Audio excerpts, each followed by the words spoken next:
السلام علیکم ورحمۃ اللہ وبرکاتہ۔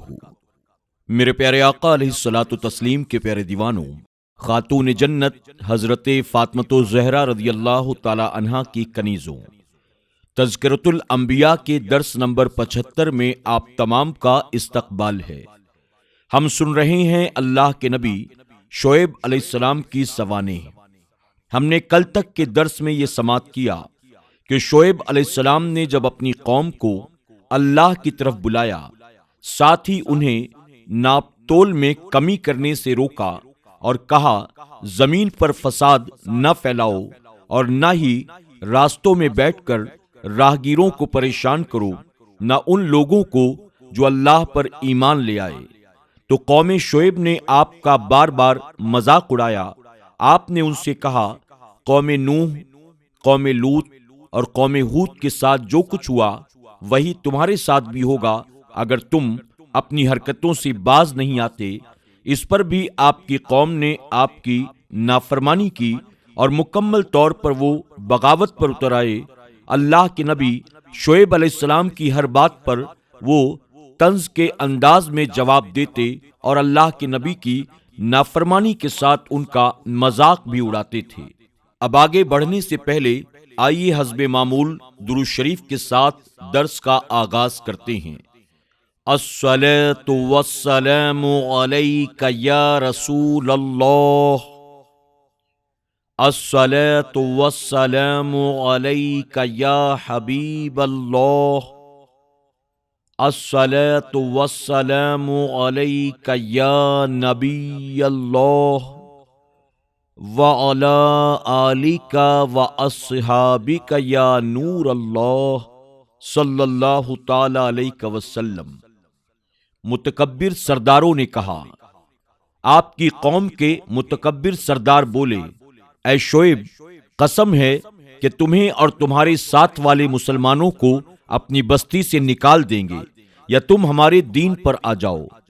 آپ کی قوم کے رئیس اور سردار لوگ جو بہت بڑے متکبر تھے، آپ علیہ السلام کو دھمکیاں دینے لگے کہ تم ہمارے دین میں آ جاؤ اور تمہارے ساتھ جو مسلمان ہیں وہ بھی ہمارے دین میں آ جائیں۔ اگر تم نے ہمارے دین کو قبول نہ کیا تو ہم تمہیں اپنی بستی سے نکال دیں گے۔ نبی دھمکیوں سے نہیں ڈرتے۔ کہا کیا اگرچہ ہم بیزار ہیں، ضرور ہم اللہ تعالیٰ پر جھوٹ باندھیں گے اگر تمہارے دین میں آ جائیں، بعد اس کے کہ اللہ تعالیٰ نے ہمیں اس سے بچایا ہے۔ آپ علیہ السلام نے اپنی قوم کی دھمکیوں کی پرواہ نہ کرتے ہوئے دو ٹوک الفاظ میں جواب دیا، کیا ہم اس دین میں آ جائیں جس سے ہم بیزار ہیں، جو ہمیں ناپسند ہے؟ یہ کبھی نہیں ہو سکتا۔ اللہ تعالیٰ کا عظیم احسان ہے ہم پر، جس نے ہمیں تمہارے باطل دین سے محفوظ رکھا ہوا ہے۔ اگر تمہارے کہنے پر ہم اس دین میں آ جائیں تو یہ اللہ تعالیٰ پر افترا یعنی جھوٹ باندھنا لازم آئے گا۔ کیا تم یہ خیال کرتے ہو کہ اللہ تعالیٰ کا نبی اور اس پر ایمان لانے والے اللہ تعالیٰ پر جھوٹ باندھ سکتے ہیں؟ یہ تصور کرنا بھی ناممکن ہے، یہ خیال بھی محال ہے۔ فیصلہ کن بات، اور اے قوم، تم اپنی جگہ اپنے کام کیے جاؤ، میں اپنا کام کرتا ہوں۔ جلد ہی تمہیں پتہ چل جائے گا کس پر آتا ہے وہ عذاب کہ اسے رسوا کرے گا اور کون جھوٹا ہے، اور انتظار کرو، میں بھی تمہارے ساتھ انتظار میں ہوں۔ یعنی آپ نے اپنی قوم کو کہا کہ تم اپنی طاقت کے مطابق جو چاہو کر لو، مجھے اگر تکلیف پہنچا سکتے ہو تو پہنچا لو، لیکن یہ بھی خیال کر لو کہ میں بھی کوئی بے سہارا نہیں ہوں، میرا بھی کوئی ہے، مجھے بھی اس نے بڑی قدرتوں سے نوازا ہے۔ بس اب تم اپنا کام کرو، میں اپنا کام کرتا ہوں۔ قوم نے کہا پھر کیا ہوگا؟ آپ نے فرمایا کچھ دیر تو نہیں، تمہیں عنقریب ہی پتہ چل جائے گا کہ رسوا کرنے والا عذاب کس پر آتا ہے اور کون جھوٹا ہے۔ وہ قومیں جنہوں نے انبیاء اکرام کی تکذیب کی، اللہ تعالیٰ کے احکام تسلیم نہیں کیے، ان کے لیے رب نے یہی فیصلہ فرمایا ہے کہ ان کو تباہ و برباد کر دیا جائے۔ اب تمہارے لیے بھی فیصلے کی گھڑی آنا چاہتی ہے تم بھی انتظار کرو اور میں بھی انتظار کرتا ہوں، سب کچھ واضح ہو جائے گا۔ اللہ تعالیٰ کے عذاب کا آنا اور مدین کی تباہی۔ شعیب علیہ السلام اور ان کے ساتھ کے مسلمانوں کو اپنی رحمت فرما کر بچا لیا اور ظالموں کو گرجدار آواز نے آ لیا تو صبح اپنے گھروں میں گھٹنوں کے بل پڑے رہ گئے، گویا کبھی وہاں بسے ہی نہ تھے، اور دور ہوں مدین جیسے دور ہوئے سمود۔ رب تعالیٰ نے فرمایا، جب ہمارے عذاب کا امر آ گیا تو ہم نے اپنے ایک فرشتے کو بھیجا جس کی آواز سے سب مر گئے۔ وہ آواز جبرائیل علیہ السلام کی تھی۔ جب آپ نے زوردار گرجدار آواز سے انہیں کہا مر جاؤ تو ہر ایک کی روح نکل گئی اور اپنے اپنے گھروں میں سب اوندھے گرے ہوئے پائے گئے۔ اس طرح ان کو تباہ و برباد کر دیا گیا جیسے کہ وہاں یہ لوگ کبھی بستے ہی نہیں تھے۔ قوم مدین کو ایسا عذاب دیا گیا جیسے قوم سمود کو عذاب دیا گیا تھا۔ حضرت ابن عباس رضی اللہ تعالی عنہما نے فرمایا، اللہ تعالیٰ نے دو امتوں کو ایک جیسا عذاب نہیں دیا سوائے شعیب علیہ السلام اور حضرت صالح علیہ السلام کی قوم کے۔ ان دونوں قوموں کو زوردار آواز سے ہلاک کیا گیا۔ صالح علیہ السلام کی قوم کے پاس وہ آواز نیچے سے آئی اور شعیب علیہ السلام کی قوم کے پاس وہ آواز اوپر سے آئی۔ شعیب علیہ السلام اور اصحاب ایکا۔ جھٹلایا اہل ایکا نے بھی رسولوں کو جب فرمایا انہیں شعیب علیہ السلام نے، کیا تم قہر الہی سے نہیں ڈرتے؟ بے شک میں تمہارے لیے رسول امین ہوں، پس ڈرو اللہ تعالیٰ سے اور میری پیروی کرو، اور میں نہیں طلب کرتا تم سے اس پر کوئی اجر، میرا اجر تو اس کے ذمے ہے جو جہانوں کو پالنے والا ہے۔ پورا کیا کرو، ناپ اور نہ ہو جاؤ کم ناپنے والوں میں سے، اور وزن کیا کرو صحیح ترازو سے، اور نہ کم دیا کرو لوگوں کو ان کی چیزیں، اور نہ پھرا کرو زمین میں فساد برپا کرتے ہوئے، اور ڈرو اس سے جس نے پیدا فرمایا تمہیں اور تم سے پہلے کی مخلوق کو۔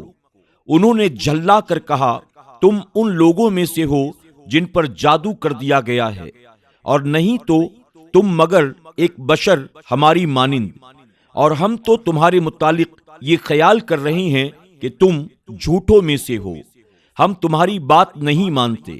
لو اب گرا دو ہم پر آسمان کا کوئی ٹکڑا اگر تم راست بازوں میں سے ہو۔ آپ علیہ السلام نے فرمایا، میرا رب خوب جانتا ہے جو تم کرتے ہو۔ سو انہوں نے جھٹلایا شعیب علیہ السلام کو تو پکڑ لیا ان کو چھتری والے دن کے عذاب نے۔ بے شک یہ بڑے دن کا عذاب تھا، بے شک اس میں بھی عبرت یعنی نشانی ہے، اور نہیں تھے ان میں اکثر لوگ ایمان لانے والے، اور یقیناً آپ کا رب ہی سب پر غالب ہمیشہ رحم فرمانے والا ہے۔ بعض حضرات نے یہ خیال فرمایا کہ اہل مدین اور اصحاب ایکا ایک ہی قوم کے دو نام ہیں، لیکن یہ صحیح نہیں ہے۔ یہ دونوں الگ الگ قومیں تھیں جو الگ الگ علاقوں میں آباد تھیں، لیکن چونکہ ان کے علاقے بالکل نزدیک تھے اور دونوں قومیں حضرت ابراہیم علیہ السلام کی نسل میں سے تھی، اس لیے دونوں کی ہدایت کے لیے ایک نبی حضرت شعیب علیہ السلام کو مقرر فرمایا گیا تھا۔ نیز یہ دونوں قومیں بین الاقوامی شاہراہوں کے قرب و جوار میں آباد تھیں اور تجارت پیشہ تھیں۔ تاجروں میں جو اخلاقی خرابیاں عام طور پر پائی جاتی ہیں وہ ان میں بطور قدر مشترک موجود تھیں۔ توحید کے عقیدے سے دونوں برگشتہ ہو چکی تھیں اور شرک کی لعنت میں گرفتار تھیں، اس لیے حضرت شعیب علیہ السلام کے مواعظ ایک ہی طرح کے تھے۔ وہ جگہ جہاں گھنے اور گنجان درختوں کا ذخیرہ ہو اسے عربی میں ایکا کہتے ہیں۔ معلوم ہوتا ہے کہ یہ قوم جس علاقے میں آباد تھی وہاں درختوں کے گھنے اور گنجان جھنڈ پائے جاتے تھے، اس لیے انہیں اصحاب الایکا کہا جاتا ہے، اور یہ کسی خاص بستی کا نام نہ تھا، لیکن جنہوں نے لئیکا پڑھا ہے ان کا خیال ہے کہ لئیکا ایک بستی کا نام تھا۔ علامہ جوہری کی یہ رائے ہے کہ لئیکا اور ایکا دونوں ایک ہی بستی کے نام ہیں، جس طرح مکہ اور بکہ۔ مدین کی طرح اصحاب ایکا کی بھی ساری معاشی خوشحالی کا انتصار بے ایمانیوں اور دھوکے بازیوں پر تھا۔ وہ اتنے بھلے مانس کب تھے کہ حضرت شعیب علیہ السلام کی نصیحت سن کر ان سے باز آ جاتے۔ شعیب علیہ السلام تو ان کو یہ کہہ رہے تھے، یعنی اس رب سے ڈرو جس نے تمہیں بھی پیدا کیا اور تم سے پہلے، بقول علامہ مجاہد جو مخلوق گزر چکی ہے اس کا بھی وہی خالق ہے۔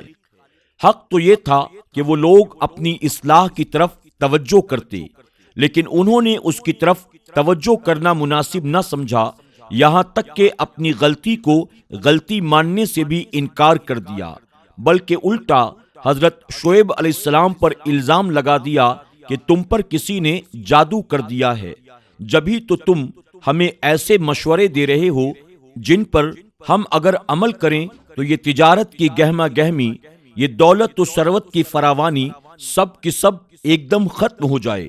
کوئی ذی شعور آدمی اپنی قوم کو ایسا مشورہ نہیں دے سکتا جو اس کی اقتصاد کی تباہی کا سبب بنے۔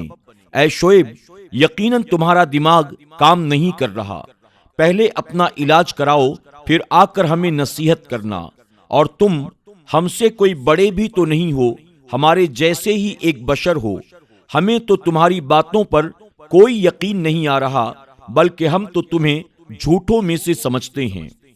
آپ علیہ السلام نے قوم کی طرح طرح کی بےہودگیوں کو خاطر میں نہ لاتے ہوئے تبلیغ کا فریضہ جاری رکھا، ان کو دھوکے بازیوں سے باز آنے کے متعلق اصرار کرتے رہے۔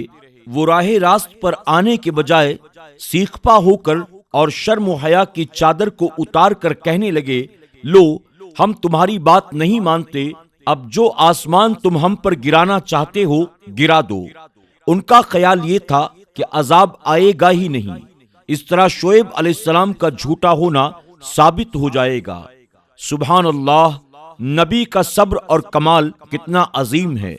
وہ لوگ آپ کو جھوٹا کہہ رہے تھے، جادو کے اثرات سے آفت زدہ کہہ رہے تھے، بلکہ خود مطالبہ کر رہے تھے، تمہیں جو کرنا ہے کر لو، آسمان گرانا ہے گرا لو، ہم تو تمہاری باتوں کو ماننے کے لیے تیار نہیں۔